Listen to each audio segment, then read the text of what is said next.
বর্তমান সময়ে নোংরা রাজনীতি বুঝি না, জানি না, তাই এই রাজনীতি নিয়ে বলার আমার কিছু নেই।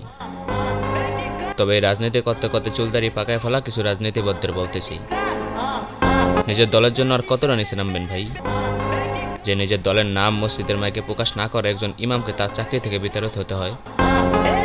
ইমাম শব্দের অর্থই হলো নেতা হওয়া। মসজিদের নেতারে মানতে পারেন না, নিজেদেরকে দেশের নেতা হিসাবে দাবি করেন, লজ্জা করে না?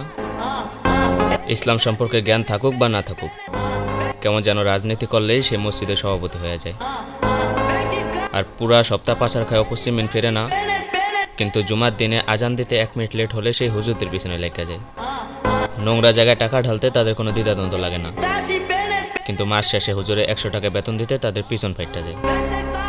কেন রে ভাই, আলম সমাজ কি তোদের কাছে ভিক্ষা করতে আসছে রে ভাই? বাঁধতে পারে না জোতার ফিতা, হইব নাকি সে দেশের নেতা? কতটা বেহায়া বেশরম হইলেও হুজুরদের কয় এমন কথা? লজ্জা লাগে না যখন আবার জানাজা পড়ে সেই হুজুরদের কাছে আসতে হয়? যদিও আল্লাহ সবার নিকটে আছে, কিন্তু আল্লাহর নিকটে যাওয়ার জন্য হুজুরদেরকে মানুষ মাধ্যম হিসেবে ব্যবহার করে, আবার সেই ব্যবহার শেষ হলে টিস্যুর মতো ছুঁড়া ফেলা দেয় এই আলেম সমাজরে। এই আসল কথা তো এটাই যে এসব সত্যি কথা যে বা যারা কব তাদেরকে তো আপনারা গুম করে ফেলাবেন, অথবা মিথ্যা কেসের আসামি বানায় চৈত্য শিখের ভাত খাওয়াবেন। কেন রে ভাই কাপুরুষরা, যদি বাপের বেটা হন তাহলে কথার জবাব কথা দিয়ে দেন, ক্ষমতার অপব্যবহার করেন কেন? হাজো